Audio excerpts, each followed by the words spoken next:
This is the best movie out right now that just won't get the love that it deserves. Cue the intro. Up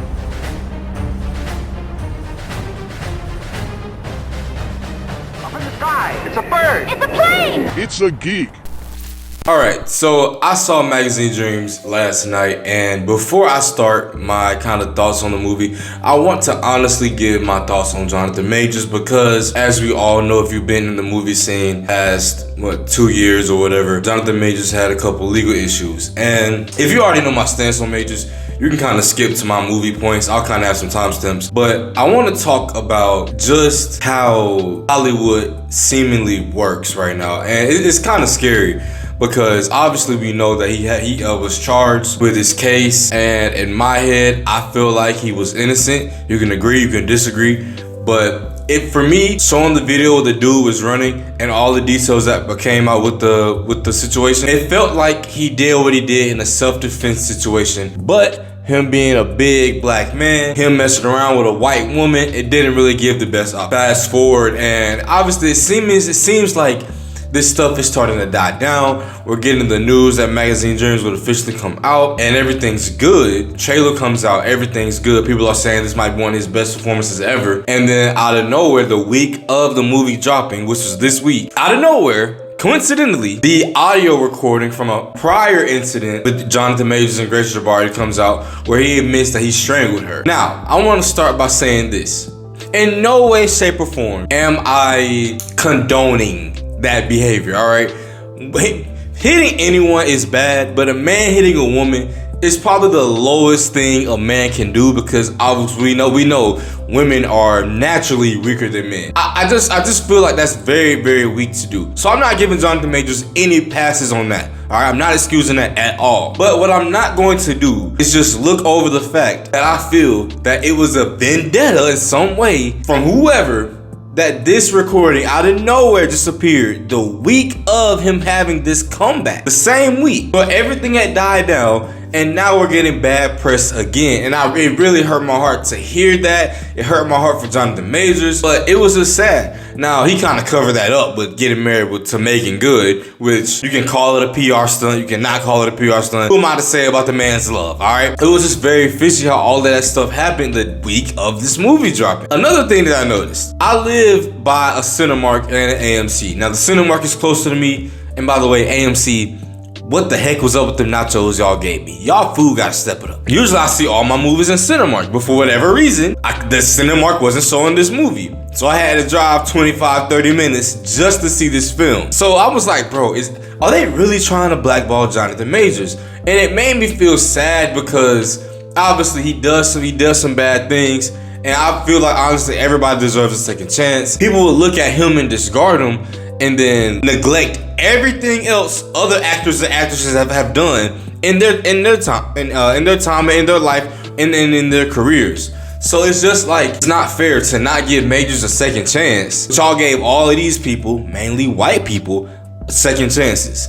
I just don't understand that. And if we're speaking to Marvel in general, Josh Brolin, Robert Downey Jr., dude who plays Hawkeye, like there's a lot of people in Marvel alone who got second chances for doing stuff just as bad, if not worse than Majors. But Majors is the one that's getting kicked to the can. And I don't like that. Keep in mind, Josh Brolin played Thanos.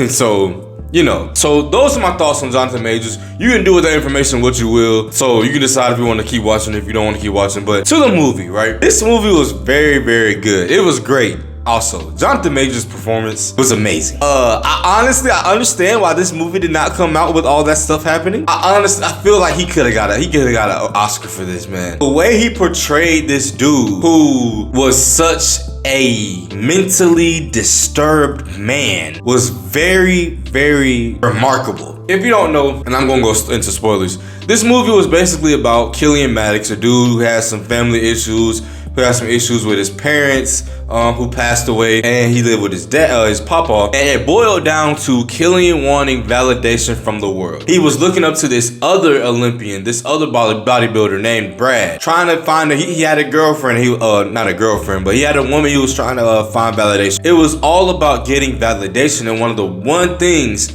that you can get validation from for your manhood is being a bodybuilder. bodybuilders are seen as the most muscular and manly thing you can be. Gotta eat a lot of food, in the weights, the gym, you know, that embodies everything that a man should be. So in my eyes, that's why Killian wanted to be a bodybuilder so much. But unfortunately, he had a lot of issues where people were critiquing him. He had judges critiquing his deltoids, saying his shoulders were too small, and he would take that to heart. There was one point he was commenting about his legs, and we see the progress where he is trying to do everything he can to get validation from a world that really will never validate him at all. You know, it was scary, but it was a real movie that, on a deeper level, to me, said that there's also a scene here. Before I say that, there's a scene in here where one of the judges who made the comments about his deltoids, Killian makes him strip at gunpoint. He's making the judge do the poses that Killian was doing, and obviously this judge is so out of weight.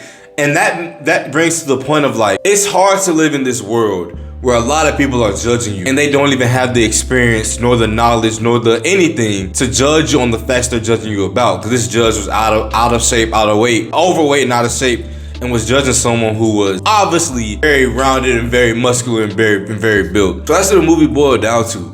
There were a few scenes in here. I'm gonna top them off. The scenes were great. The one that stood out to me the most was the scene where he was in the paint. He went to attack the paint shop because they weren't giving his papa another paint job. And you just see how he did all of that, went through all of that, and he's bashing his head through the glass and through the windows, and he's still trying to, he's falling out, he's hurting himself, and he's taking steroids, and he's doing all this stuff. And it comes to a point where after he crashes out from doing all of that, from destroying that paint shop, he's in the hospital. The doctor is saying, dude, you have tumors on your liver from these steroids. How long have you been doing it? And the doctor's like, bro, you gotta get in the surgery, And Killian is so stuck on this validation piece that he says, I can't go into surgery because the judges do not like scars. I look at stuff from a deeper level. In my head, I'm like, bro, is this kind of like a parallel to the trope of the black man or black woman always has to work twice as hard as the white man or white woman? Black people have to be perfect in everything they do, but a white person can mess up. Like I said in the intro, a white person can mess up and everything be fine and no one bats an eye. That's how I looked at that. Even though no bodybuilder should have scars, that's how I was interpreting the movie. There's also a scene where he kind of finds a sense of having validation in this lady that he works with at his supermarket. He builds up the courage to ask this lady out. The lady calls him and says, yeah, I want to go on this date. And he kind of just tells his life story and pours out his passion and his heart to this lady. The lady ends up ditching him because Killian just freaks her out, you know, with all the background of, he said that his mom died because his dad killed his mom, and then his dad killed himself. And he was showing how much of a fanboy he was to Brad.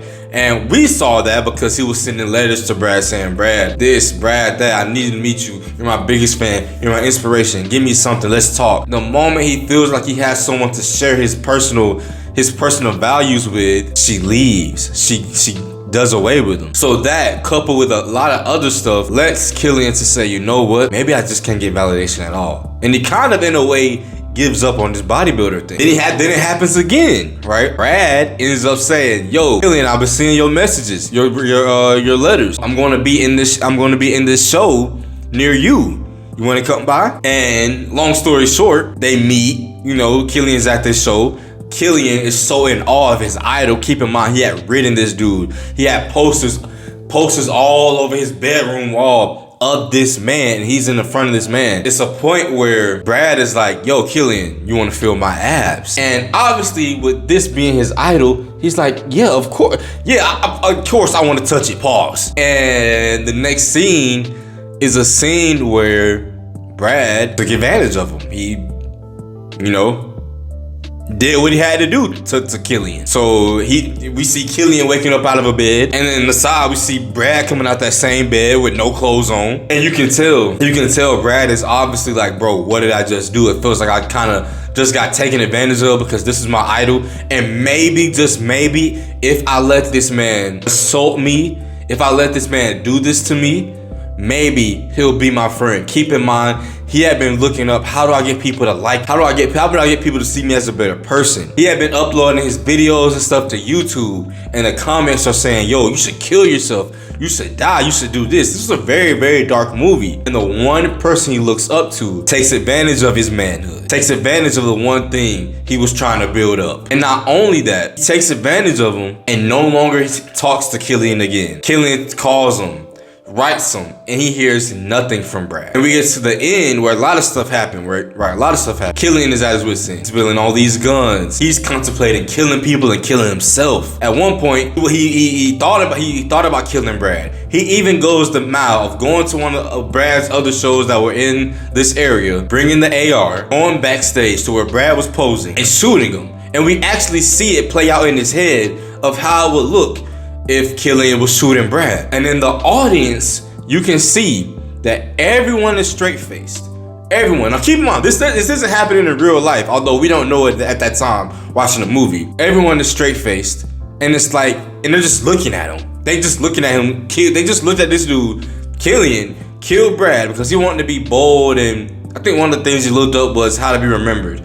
And the tip was be bold and change history. So that was going to be his way of being bold and change history. The audience is straight faced. So it's like, dang. It's like, dang. Even if I kill this dude, would that even matter? People even care? You know? So he never really does it. It's that mental battle.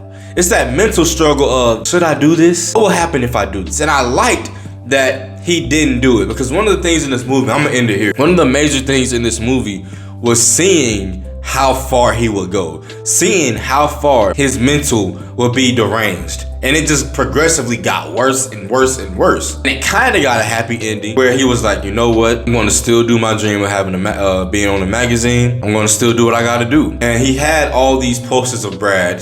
He had tore all of them down. He put some posters back up, but the main poster he has is a poster of him. So now he is his own hero. He is his own inspiration. And I thought that was beautiful. Let me know your thoughts on the movie. Did you like the movie? Did you see the movie? I love the movie. I really hope Jonathan Majors can have a comeback. I really hope he changes for the better as a person. If you love the video, like the video. If you don't love the video, still like the video. I'm on the road to 500 subscribers. I appreciate if you like my content. Share my content. Without further ado, I'm out. Peace. Like, nigga, what's time? Can't go outside, go out bad this time. Kill one of mine, you gon' miss your mom. I drop a million way faster than a vine. I drop a bag way faster than a sign.